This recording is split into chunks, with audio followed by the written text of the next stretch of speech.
The Quiet Replacement, When Youth Comes for Your Seat. Chapter 1, The Whisper in the Hallway. It started with a whisper, a name mentioned casually in the hallway of the office. Did you meet the new guy? Just 25. Brilliant with data. Fast learner, too. Rafiq, 42, paused mid-step. The whisper wasn't meant for him, but it had found him like a message written in invisible ink, seen only when you're forced to notice. He adjusted his blazer, worn at the elbows, and glanced at the framed photo on his desk, his wife, his son, and him from 5 years ago, back when his hair still had more black than gray. He'd worked at the firm for 19 years. He was part of the furniture. Reliable. Stable. Unshakable. But in silence, something had shifted. Chapter 2, The First Encounter. The newcomer's name was Amir. Fresh out of a top university. Wide-eyed, polite, sharp. The kind of young man who didn't brag, but whose very presence whispered, "I'm the future." "Sir," Amir had said with respect, "I've read your reports. Your trend analysis from 2017 is still referenced in academic circles." Rafiq nodded. "Thank you." But something about the way Amir said "sir" reminded him he was now the one with the outdated references. Once the rising star, he was now the setting sun. And then came the first real blow. Chapter 3, The Meeting Room Shift. Rafiq had always led the quarterly strategy meetings.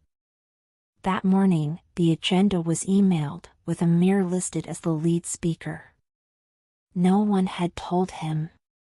He sat quietly in the room, watching the younger man glide through slides with confidence.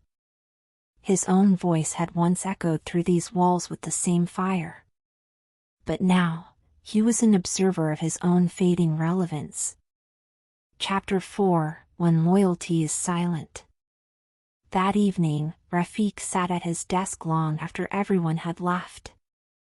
He opened a drawer and pulled out a letter of appreciation from 10 years ago. For loyalty, excellence, and long-term service, it read. But loyalty, he realized, had no voice.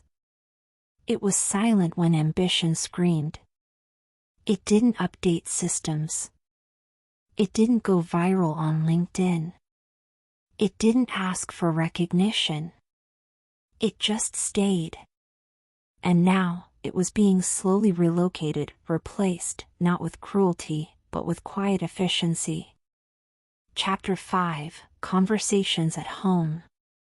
At dinner, his teenage son casually said, "Abu, you should start a YouTube channel. People your age have real wisdom. You can teach others." Rafiq laughed bitterly. "People my age are getting replaced by people your age." His son paused. "Only if they stop evolving." Those words landed harder than anything at work. Chapter 6, A Man Reborn, or Rewritten. That night, Rafiq didn't sleep. He opened his old files, notes, presentations, seminars, insights, and began to rewrite them with a modern lens. He didn't try to compete with Amir. That would be a losing game. Instead, he became a mentor.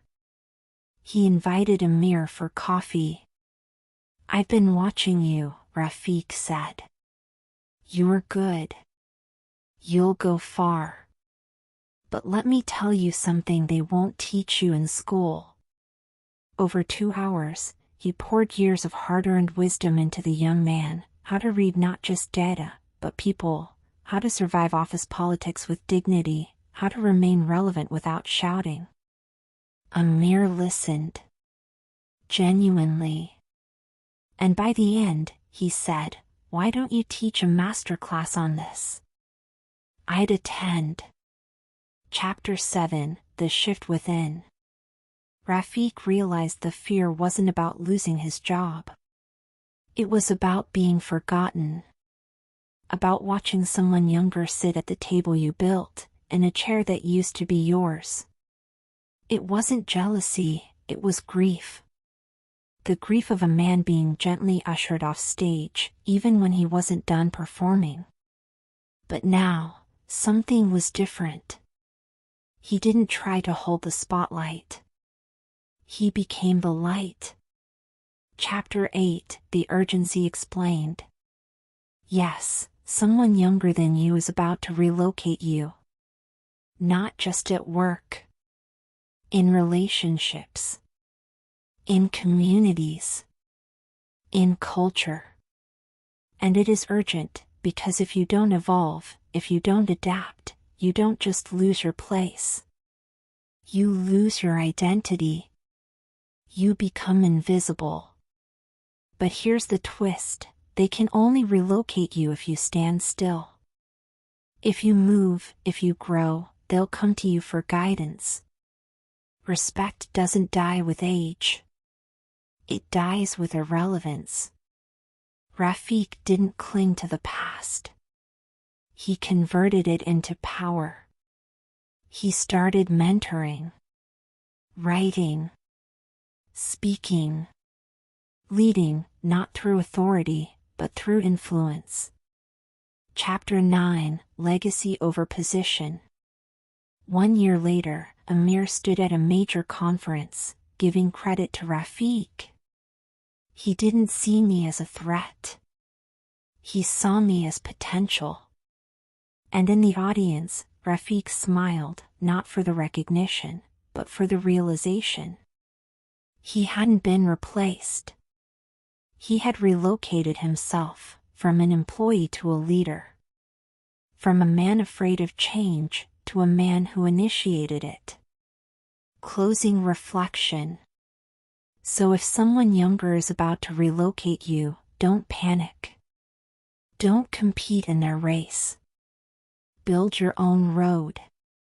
The urgency isn't about what they're doing. It's about what you're not doing.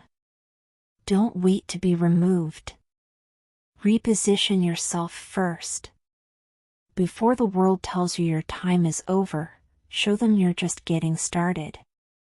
Thank you for spending this time with us. If you found this video helpful, don't forget to like, share, and subscribe to Don't Give Up. Let's continue exploring life's challenges and insights together.